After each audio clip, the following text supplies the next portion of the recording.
پیارا دوستو، خدائی کا دعویٰ کرنے والے بدبختوں میں سے ایک بدبخت شداد بھی تھا، جس نے اللہ تبارک و تعالیٰ کی وحدانیت کو للکارا اور سرکش اور نافرمان ہو گیا۔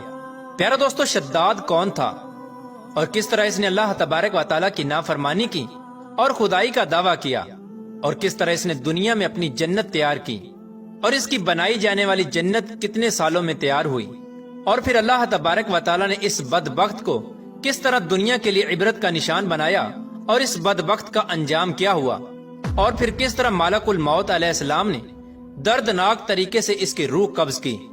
پیارا دوستو، ان تمام تر سوالات کے جوابات قرآن و حدیث کی روشنی میں آج کی اس ویڈیو میں ہم آپ کو بتائیں گے، لہٰذا آپ سے گزارش ہے کہ ہماری اس ویڈیو کو اینڈ تک ضرور دیکھیے گا۔ پیارا دوستو، شداد اس قوم کی نسل میں سے تھا جو دنیا کے سب سے طاقتور ترین قوم تھی، جس کو قوم عاد کہا جاتا ہے۔ اس قوم کے بارے میں اللہ تبارک و تعالیٰ قرآن پاک میں ارشاد فرماتا ہے کہ ان کے جیسی قوم نہ اللہ تبارک و تعالیٰ نے ان سے پہلے پیدا کی اور نہ ہی ان کے بعد کسی قوم کو پیدا کیا۔ قوم عاد احقاف کے اندر آباد تھی۔ احقاف ایسی جگہ تھی جہاں ریت کے بہت ہی بلند و بالا ٹیلے تھے، اور احقاف کا یہ علاقہ یمن اور عمان کے درمیان بکھرا ہوا تھا۔ اس علاقے کے اندر قوم عاد 8,500 سال پہلے آباد تھی۔ اس قوم پر اللہ تبارک و تعالیٰ کا یہ خاص کرم تھا کہ اللہ تبارک و تعالیٰ نے اس قوم کو دنیا کی سب سے طاقتور قوم بنایا تھا۔ اس کے ساتھ ساتھ اللہ تبارک و تعالیٰ نے اس قوم کو سرسبز و شاداب باغات اور وافر مقدار میں کھیت عطا فرمائے تھے۔ اس قوم کے پاس بے شمار جانور تھے اور پینے کے لیے میٹھا پانی تھا۔ اس کے علاوہ بھی اللہ تبارک و تعالیٰ نے اس قوم کو بے شمار نعمتوں سے نوازا تھا۔ چنانچہ اس قدر مال و دولت اور نعمتوں کی فراوانی کی وجہ سے یہ قوم بھٹک گئی اور اللہ تبارک و تعالیٰ کی نافرمان قوم ہو گئی اور یہ باغی ہو گئے۔ ان کی ہدایت کے لیے اللہ تبارک و تعالیٰ نے حضرت ہود علیہ السلام کو ان کی طرف مبعوث فرمایا۔ حضرت ہود علیہ السلام اس قوم کو اللہ تبارک و تعالیٰ کے حکم سے تبلیغ کرنے لگے اور اللہ تبارک و تعالیٰ کی وحدانیت کی طرف بلانے لگے، لیکن یہ قوم اپنے کفر و شرک سے باز نہ آئی اور حضرت ہود علیہ السلام کا مذاق اڑانے لگی۔ شداد جو کہ اسی قوم کی نسل میں سے تھا، وہ اس قوم کا بادشاہ تھا، اور یہ 2 بھائی تھے۔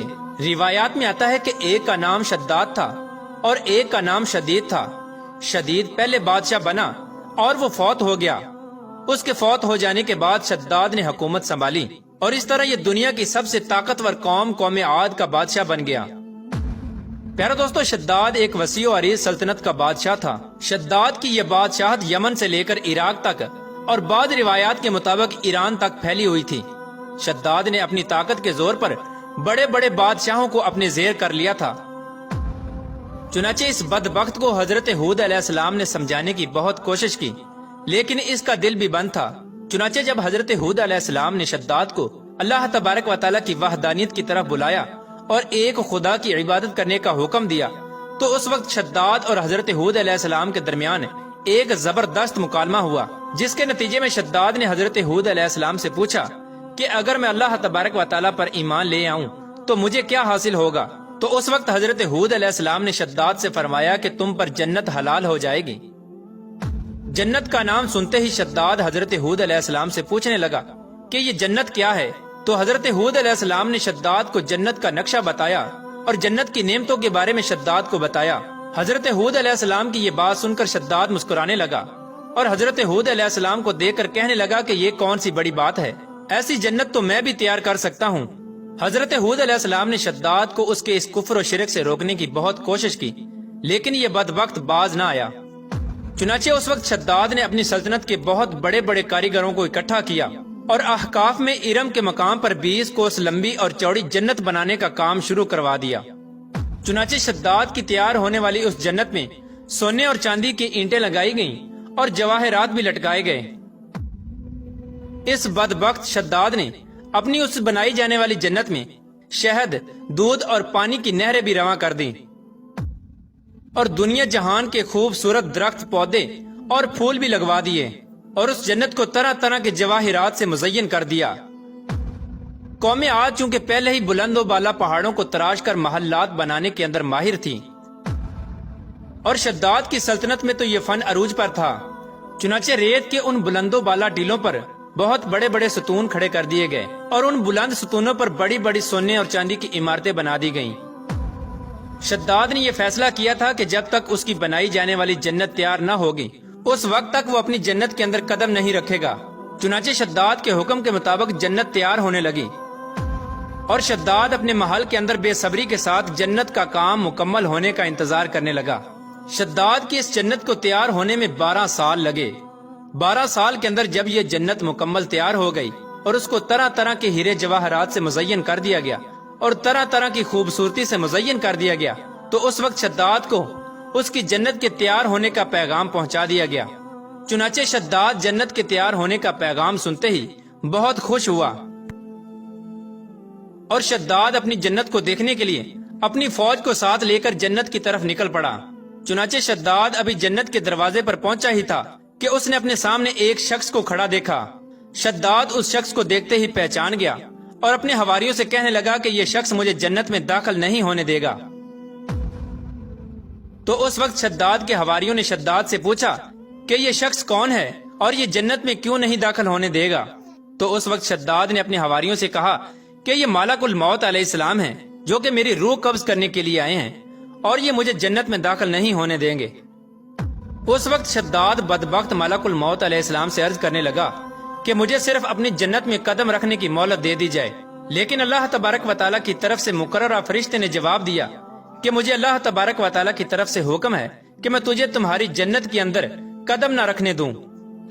شداد ملک الموت علیہ السلام کے سامنے بہت رویا اور گر گڑایا، لیکن ملک الموت علیہ السلام نے اللہ تبارک و تعالیٰ کے حکم کی تکمیل کرتے ہوئے شداد کی روح قبض کر لی۔